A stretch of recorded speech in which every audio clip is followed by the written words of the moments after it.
Je me trouve ici sur les marches de ce podium improvisé ici du côté de Treichville. Nous sommes ici pour assister au lancement du festival Nzasa Mode édition 2014. Alors bien évidemment c'est un bâtiment très original que vous voyez là puisqu'il s'agit de la maison du congrès du PDCI, un bâtiment qui avait été endommagé. Comme quoi l'art peut réconcilier tout le monde. Voilà, dans quelques instants vous allez voir des images très très sympathiques sur ce lancement. Je vous laisse en compagnie des images de notre monteur préféré Marc Adam.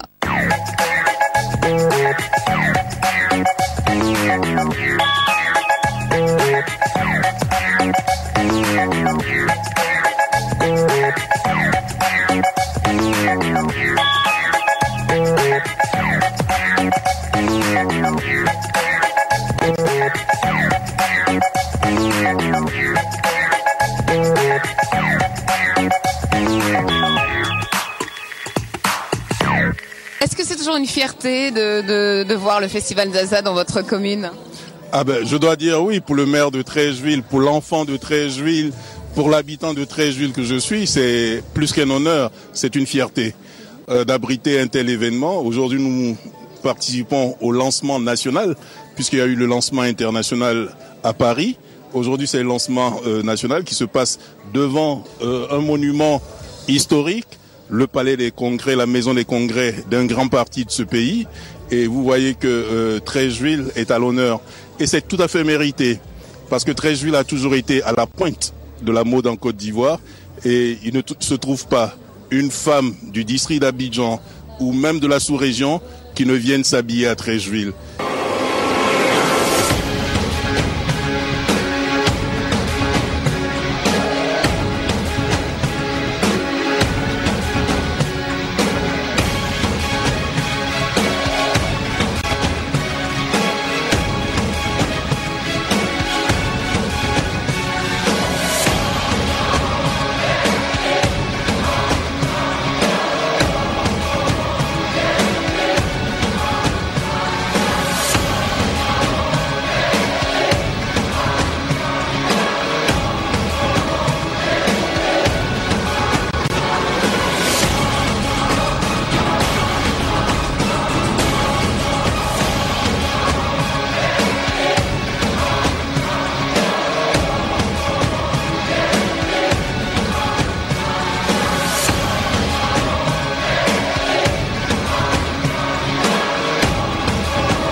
Alors la question qu'on a envie de poser à l'initiateur de cette manifestation, c'est où est-ce qu'il puise ce courage et puis cette dynamique d'être à chaque fois au rendez-vous ici dans la commune de Treichville?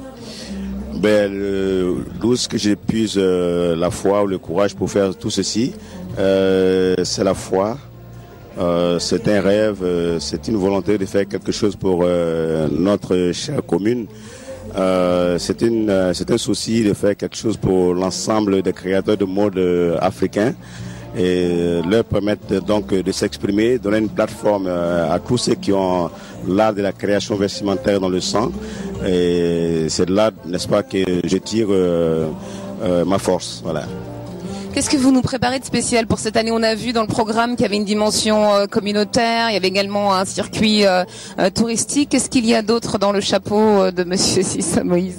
Au-delà donc de la dimension sociale, créative et également de la dimension touristique, Sissa Moïse prépare quelque chose d'époustouflant pour les hommes, parce que les femmes m'excusent, mais je travaille beaucoup plus pour les hommes que pour les femmes.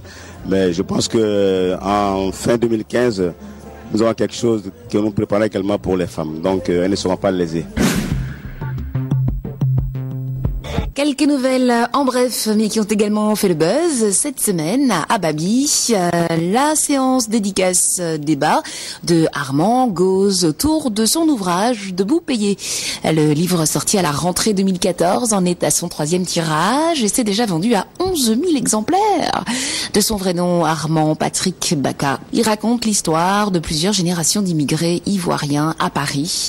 Vigile à plusieurs reprises et dans plusieurs endroits, il raconte ce qu'il a observé, noté, décortiqué pendant plusieurs années, ce qui n'a pas semblé plaire à tout le monde. La polémique était effectivement de mise au cours de cette séance débat dédicace. Nous y reviendrons dans les prochains Afrobuzz où nous aurons le plaisir de recevoir l'auteur pour une discussion à bâton rompu. Voilà, Debout payé, c'est le bouquin de la semaine.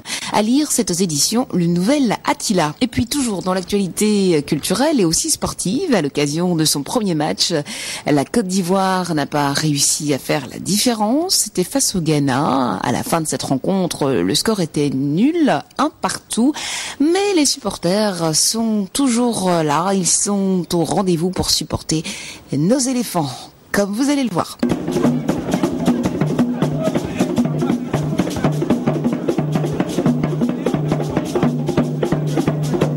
Ce fut une belle rencontre.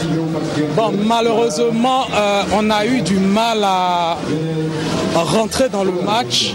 On a laissé les Guinéens prendre le dessus. Et puis, par sursaut d'orgueil, on a pu revenir à la marque. Nous espérons tous que pour les rencontres futures, on pourra prendre les matchs d'emblée et puis être plus performant dès le début.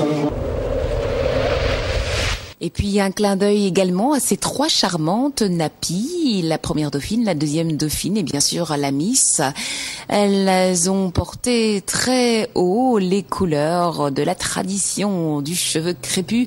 Nous les recevrons avec beaucoup de plaisir très prochainement dans Afrobuzz.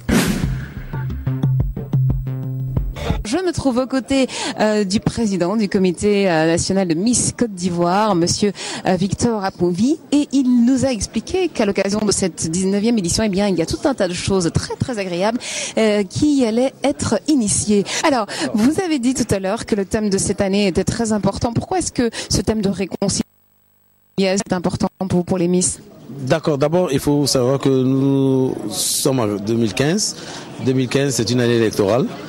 Et que nous, en tant qu'organisateurs, parce que c'est un spectacle qu'on organise, comment voulez-vous organiser un spectacle s'il y a la guerre? Donc, comme on dit, chacun voit midi à sa porte. Moi, mon problème, quand je me lève le matin, il faut qu'il y ait la paix pour que je puisse organiser mon événement. Donc, mon souhait, c'est qu'il y ait des élections apaisées pour qu'il n'y ait pas de guerre. Voilà, en gros. Et comment faire pour ça? C'est de permettre à des jeunes filles de délivrer un message. Le message, ce sera ce message qu'elles vont délivrer à chaque présélection, qui va les suivre jusqu'à la finale, en leur permettant de communiquer sur ce thème, qui est un thème national, qui fait partie des objectifs de tout un peuple, et qui leur permet aussi de cultiver leur intellect en réfléchissant un peu à autre chose qu'à la musique. En réfléchissant à autre chose que la musique. Oh, il est sévère, le président du comité. Bon, vous avez également tout à l'heure expliqué que l'âge avait été élevé à 18 ans. Le niveau, on est passé de la seconde à la première. On sent un désir au niveau du comité de récupérer des candidates avec un mental de killer, on va dire. Non pas de killer, un mental un peu plus élevé.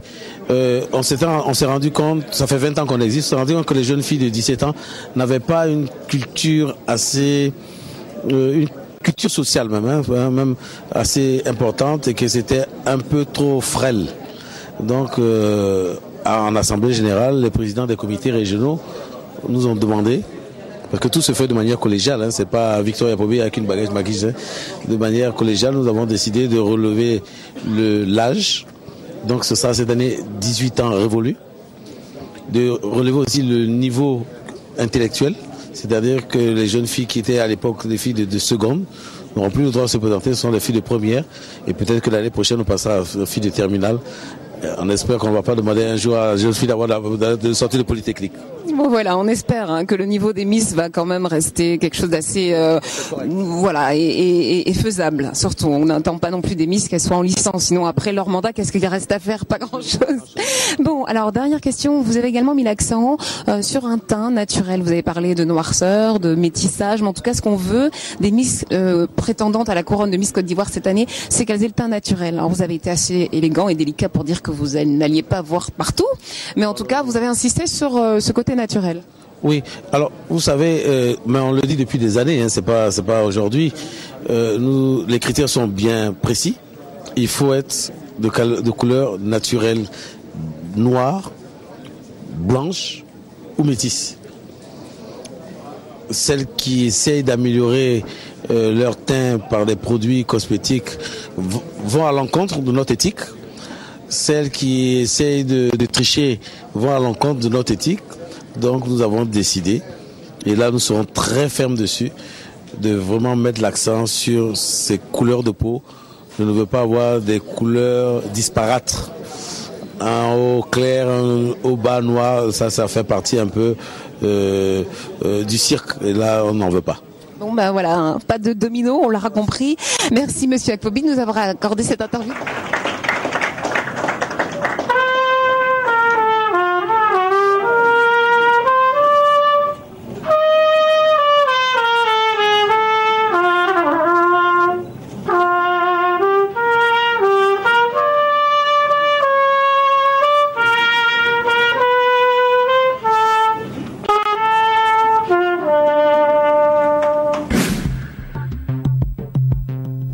Bonjour à tous, ici Lamia sur Vox Africa. Je vous invite à participer au concours Chante ta vie, 2e édition qui aura lieu au restaurant La Salsa du 5 mars au 3 avril 2015.